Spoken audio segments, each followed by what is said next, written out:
Hello and welcome to our first week focusing on Christmas for Awakened. When you go to church during Christmas, a lot of times what you'll hear is Matthew's story and Luke's story about Christmas conflated together into a single narrative. Now, while there's nothing inherently wrong with that, it can be very advantageous to pull those two narratives apart and to look at them separately, because the authors did have differing concerns, and looking at them separately can help us to more fully understand those Gospels and maybe even Jesus himself. Today we'll look at Luke's version of events. In Luke's narrative, we discover an angel coming to Mary and asking her if she'll carry the Holy Child. Now that's significant. She gets a choice. Maybe that has something to say to us in the United States today, especially as we're thinking about reproductive health. Mary gets a choice and she consents.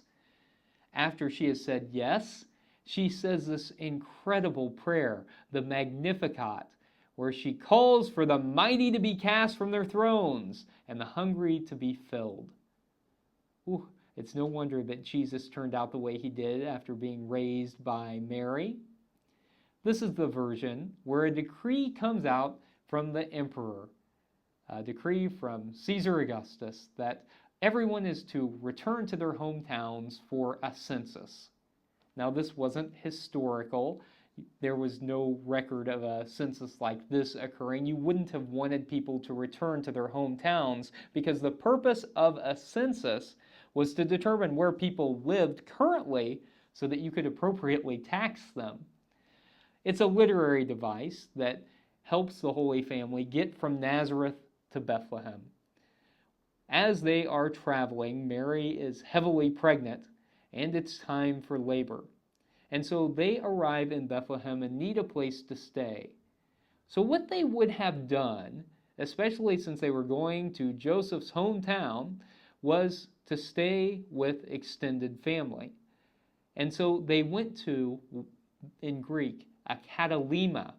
A katalima. Now, this has often been translated as inn in English, like a hotel, an inn, but that's not actually what it means. And actually, the New Revised Standard Version, updated edition, changes this from inn to guest room, which is what a katalima was. So in an ancient house, there would have been a first floor where the family lived along with the animals, and upstairs there would have been a katalima, a guest room. And since in the narrative, everybody's returning to their hometown, it's already been taken. There's already someone staying there. So they stay with the animals, but that is not going out to a stable as many of us picture in our mind's eye. That's a medieval invention. That's something that painters invented whenever they were reading this story. There wasn't a stable in homes in the ancient Near East. Instead, as I said, the animals lived inside with their owners. And so Mary and Joseph would have stayed on the first floor with their family and the animals. And that's where Mary gives birth to Jesus in Luke's version of events. After Jesus has been born, did you notice who comes to see him in this version? It's the shepherds. Poor, dirty, ritually impure, according to the purity laws, shepherds. This helps us to realize that Jesus' concern throughout the Gospel of Luke is going to be for those who are the most marginalized. Luke's version of events is very hopeful, actually, because in Luke's version, we get a marginalized person, Mary, unwed teen mother, who gets the choice, who gets to consent, who is the person who is lifted up as the hero of the story as she prays the Magnificat. It is the shepherds who are living outside, who have very little, who are the ones who get to witness Jesus' birth in this narrative. It's so significant that it is marginalized communities who are lifted up in the Gospel of Luke, because as you read through the Gospel of Luke, what you see is Jesus' concern for those who are marginalized, lifted up over and over again. And you see that from the very opening chapters of Luke's Gospel. One of the typical traditions in churches is to have an Advent wreath with candles surrounding it.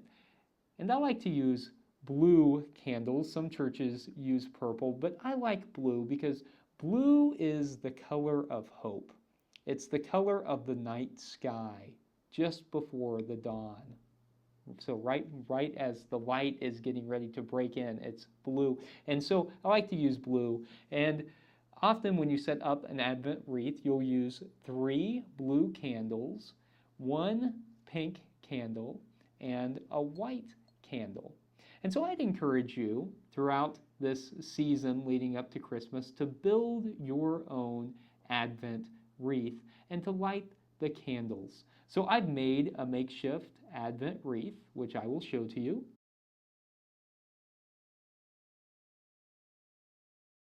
Throughout the season, we light 1 candle each week. 1 represents hope, 1 peace, 1 joy, 1 love, and of course 1 for Jesus.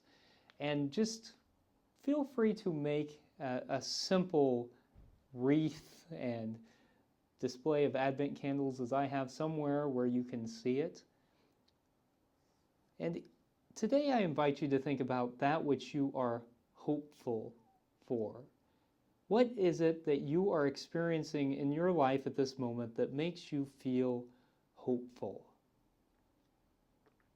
Think about that which is hopeful for you as you light the first candle.